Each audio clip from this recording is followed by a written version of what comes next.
अशा नवनवीन रेसिपीजचे व्हिडिओ पाहण्यासाठी व्हिडिओला लाईक करा, शेअर करा, त्याचसोबत चॅनलला सबस्क्राइब करा आणि बेल आयकॉन दाबायला विसरू नका। नमस्कार, सिद्धीज किचनमध्ये आज आपण बघणार आहोत मटर बटाटा भाजी। तर चला मग आपल्या रेसिपीला सुरुवात करू। त्यासाठी बाउलमध्ये मी ताजे मटार आणि मध्यम बारीक कापलेले बटाटे घेतले। तर इथे हा प्रेशर कुकर घेतलाय, त्याच्यामध्ये आता मी तेल टाकणार आहे। तर हे इकडे आपलं तेल तापलेलं आहे। आता मी त्याच्यामध्ये कढीपत्ता व बारीक कापलेला कांदा टाकते। कांदा व कढीपत्ता चांगला परतून घ्यायचा।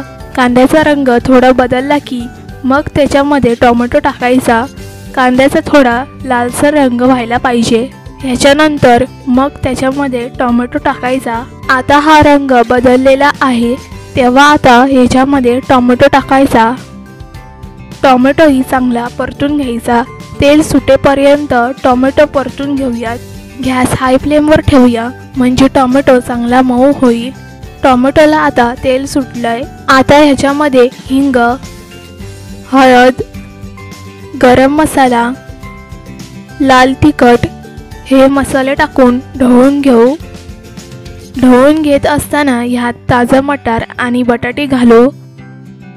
मटार टाकल्यावर हे परत ह्या मसाल्यांमध्ये मिक्स करून घेऊ।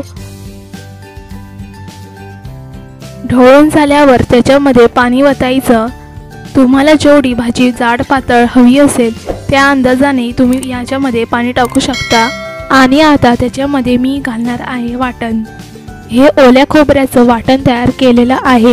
ओलं खोबरं, आलं, लसूण आणि कांदा हे असं सर्व भाजून त्याचं हे वाटण तयार केलंय। ह्याची जर रेसिपी तुम्हाला हवी असेल तर तुम्ही कमेंट करा व मला कळवा, म्हणजे मी याचे व्हिडिओ बनवून टाकेन।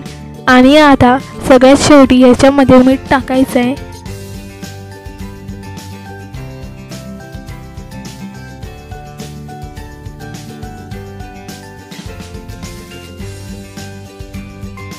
त्यानंतर ह्यावर कुकरचं झाकण लावूयात। त्यानंतर 1 किंवा 2 शिट्ट्या करायच्यात। तर आता आपण कुकर उघडून पाहूयात भाजी कशी झाली आहे ते। छान आता वास सुटलेला आहे आणि मस्त आपली भाजी तयार झाली। ही तुम्ही भाजी भाकरी बरोबर, चपाती बरोबर, कशाही बरोबर खाऊ शकता। तर आता ही भाजी आपण प्लेटमध्ये काढून घेऊयात। ही आता चमचमीत मटर बटाट्याची भाजी तयार आहे। तर तुम्ही पण अशाच पद्धतीची मटर बटाट्याची भाजी जरूर ट्राय करा। कशी झाली हे का मला कमेंट बॉक्समध्ये नक्कीच कळवा।